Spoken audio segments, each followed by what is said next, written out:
Bonjour mesdames, bonjour messieurs. Donc, tout de suite, on rejoint François Baudenet à Bruxelles. Bonjour François. Alors, vous avez fait un petit tour du côté de chez vos amis néerlandais et aux Pays-Bas, il faut le savoir, la vraie vedette, et ça nous le savons parce que c'est un peu comme dans le nord de la France après tout, hein. La vraie vedette, c'est pas le Père Noël, c'est Saint-Nicolas. Franchement, il y a quand même un petit air de famille, non François ?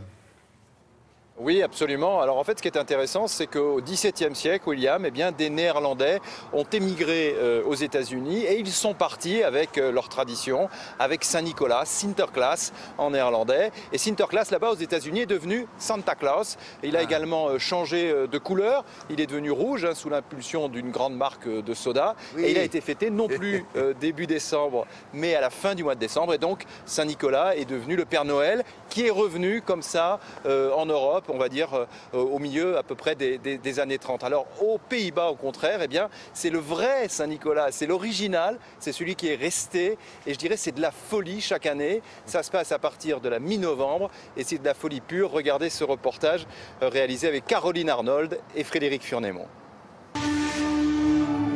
Chaque année, c'est un événement aux Pays-Bas diffusé en direct à la télévision. Lorsqu'à bord de son bateau à vapeur, Saint-Nicolas revient d'Espagne, ils sont des milliers sur les quais, des milliers d'autres devant leur écran de télévision, tout un pays qui attend les premiers mots du grand saint. Ils ont été très gentils, ces enfants. Ils auront plein de friandises. Le début de 3 semaines de fête. 3 semaines durant lesquelles la Hollande vit au rythme de Saint-Nicolas et des Svartepiet, sortes de pères fouettards. Dans les vitrines, dans les rues, en peluche ou en chocolat, ils sont partout. Et pour les enfants, à cette période, il est un rendez-vous incontournable. Dag allemaal. Ja, daar zijn we weer met het Sinterklaasjournaal. 18h, comme dans toutes les familles néerlandaises, chez les Kakebeke, c'est l'heure du journal de Saint-Nicolas. Une émission quotidienne pour suivre ses aventures à la télévision nationale. Je le regarde 2 fois chaque jour, une fois à l'école et une fois ici. Le journal terminé, Tine, Finn et Tobias entonnent une chanson pour Saint-Nicolas, en espérant que pendant la nuit, il leur apportera quelques douceurs. Tout tourne autour de lui. À l'école, même le cours de gymnastique parle de Saint-Nicolas. C'est la fête la plus importante de l'année. Les enfants sont très sages parce qu'ils savent qu'ils auront des cadeaux.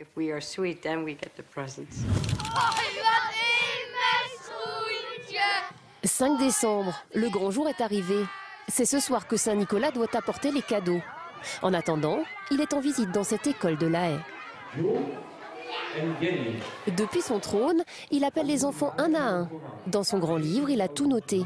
Leurs bêtises, leurs progrès, il sait tout grâce aux grandes oreilles de ses assistants.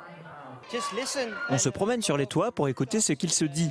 On reçoit des lettres, des profs et des parents. Oui, les parents nous aident. Quelques heures plus tard, chez les Kakebeke, toute la famille est réunie. Quand soudain, Saint-Nicolas vient de passer. Devant la porte, un grand sac de cadeaux. Des paquets pour les enfants comme pour les parents. Et pour chacun, un poème écrit de la plume du grand saint. Enfin, officiellement.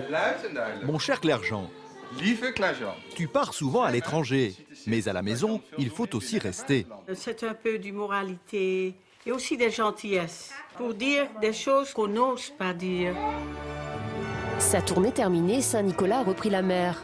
L'histoire raconte qu'il habite une grande maison en Espagne. Mais c'est certainement aux Pays-Bas que sa légende reste la plus vivante. François, est-ce que vous pourriez nous parler un peu des, je sais pas comment dire, des assistants de Saint-Nicolas qu'on vient de voir dans le reportage? Parce qu'on a l'impression, en tout cas vu d'ici, qu'ils sont presque aussi importants que le patron, non? Oui, absolument, William, ils sont très importants. On les appelle les Svartepiet, ce qui veut dire littéralement les pierres noires, les pierrots noirs. Alors, ce sont évidemment l'équivalent un peu des pères fouettards en français, mais ils sont différents. Il n'y a pas de notion de punition. Les Svartepiet sont très gentils. Ce sont les assistants de Saint-Nicolas.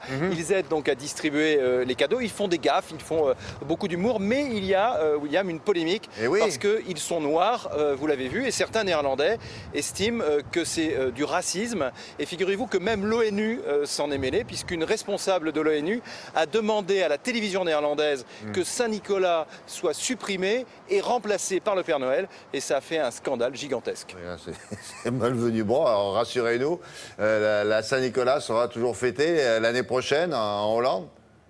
Oui, absolument. On ne peut pas supprimer la Saint-Nicolas aux Pays-Bas. Ça serait comme détruire peut-être la Tour Eiffel en France ou interdire le champagne. Non, c'est strictement impossible. Mais il y a certaines villes qui ne perdent pas le nord, William, qui ont eu des idées de remplacement. Oui. Par exemple, la ville de Gouda, aux Pays-Bas, a proposé eh bien, que les Zwarte Piet ne soient plus noirs, mais qu'ils deviennent jaune foncé, comme le fromage, bien sûr.